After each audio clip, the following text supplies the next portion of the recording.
Hey friends, and welcome back to this week's Self-Love Masterclass. It is so good to be with you after so many weeks of being away. I hope you all are enjoying your summer just as much as I have been. Man, so many wonderful things have happened over the last couple of weeks.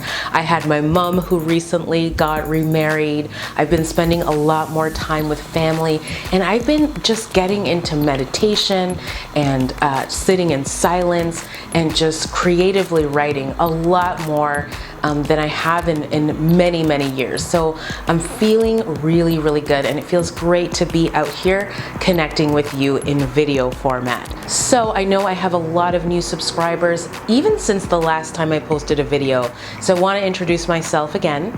My name is Renee Mullings-Lewis. I am a self-love coach among many other things. I am passionate about supporting other people, men and women, to love themselves and also to hold a spiritual context when we're talking about self-love. Now, spiritual does not mean religious, so no matter what religion you honor or no religion, these videos are for you. No matter what gender you are, what age you are, what race you are, these videos are designed for you. So thank you for being here. And then for all of my viewers who have been with me since day one, I am so grateful for all of you. Thank you for being here. So last night there was a new moon, and I want to talk a little bit about new beginnings. And I also want to share something that's been coming up on a lot of the coaching calls that I've been doing with my clients. It's sort of like this feeling like they're either going backwards or things are not really working or something is wrong, you know? So you wake up in the morning, you don't necessarily feel like getting out of bed. You feel like you're not accomplishing anything, you're not taking actions, you're not inspired, you're not motivated. You have this sense of apathy or this complete lack of appetite and passion and desire for life. If you feel like you are depressed, if you feel unwell and you cannot trust yourself to not harm yourself, then absolutely immediately you must go and speak to a doctor, speak to a mental health professional. Your safety comes first. If you've just been feeling a little blue, a little sad, a little out of sorts, like your life isn't working, or you just plain old feel like crap because of a number of things that are happening in your life, I just want you to know that that's not unusual or odd, and that you're not alone. You know, we take detours in our path. Detours, I say, are kind of like, you know, when you're on path and you feel like you're in the zone and you know you're going in the right direction, but then you have these moments where you feel completely lost in the wilderness of your life. You may even look at yourself and go, how did I get here? Or why am I not accomplishing these things that I said I wanted to do? Why am I still stuck in these limiting beliefs or these patterns? That's a detour. A detour is also, for example, when you know you are lying in bed next to someone that you should not be in a relationship, when you are dating someone that doesn't feel right for you, when you are in a job or place that doesn't feel right for you, but you are in no way, shape, or form taking actions to get yourself moving out of that space. We know we're in a detour when something within our bodies, something within ourselves says, this doesn't feel right. This isn't where I'm supposed to be. And we feel stuck or lost. So then how do we get ourselves out of a detour? When we are in the space of feeling like we're off path or we're in a detour, how do we collect ourselves so that we can get back in alignment with what feels true for us? The first thing that's necessary is for us to stop and for us to really say, what is happening right now?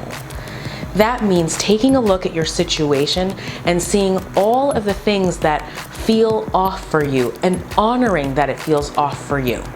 Not walking around in your life and pretending like things are not as bad as they are, or pretending like, you know, maybe it's because of the weather or maybe it's because of these other things, but actually saying, no. this doesn't feel right for me. That doesn't feel right for me. The way my husband talks to me doesn't feel right for me. The fact that I haven't generated any money in my business in the last 3 months doesn't feel right for me. The fact that I'm not in school because I was too afraid to pursue it doesn't feel right to me. You actually have to get honest with yourself about the things that aren't working and don't feel right for you. Now, once you're really clear about those things, you can move on to the next phase, to the next step. And that is to really seek out, okay, what resources do I need then?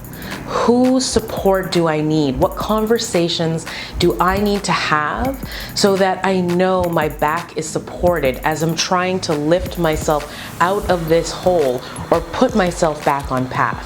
For example, what I always say to my clients is, who's gonna be on your self-care team?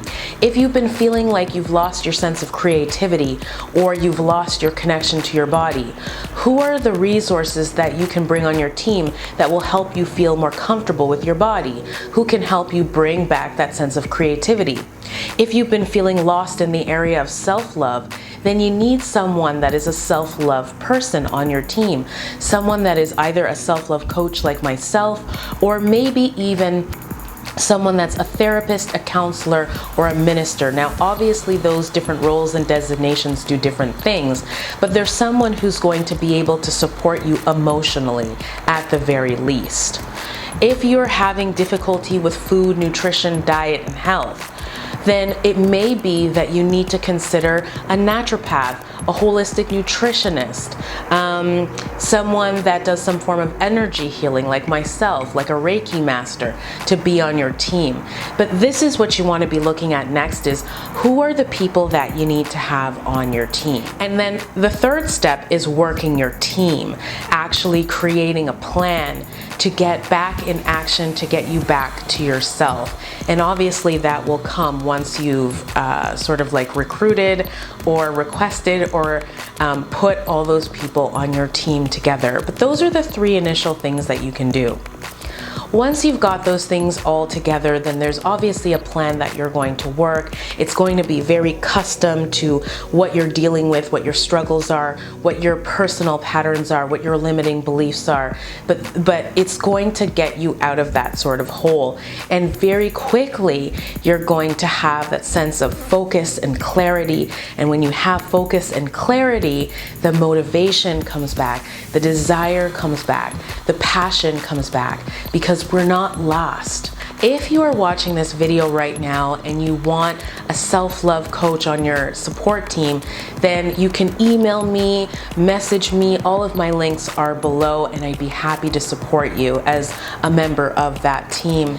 If you are already working with a coach, if you're a client of mine and you're watching this right now, then the thing to do is say, I need to take action now. Not later, not tomorrow, now, and to work the plan that you've been given or the plan that you have created. Only through action are we going to see new results. Actions are what it takes. You sitting and praying your heart away, meditating your heart away, journaling your heart away, those things are all awesome and reflective. But if we want to create physical, tangible results, we have got to do more beyond sitting in our own cocoon, in our own minds, writing, right? We have to be out in the world. We have to be doing things differently than we've done them before. So my friends, I hope you've enjoyed this video. I hope that it's inspired you to take a look at a detour that you may be on right now and to true yourself up with where you know you are meant to be. It has been such a pleasure to do this video for you. I am so excited to be out here. I feel energized and alive just speaking with you, and I hope you feel the same after watching this. Don't you forget, until we see each other next time, that we are in this together. Mwah.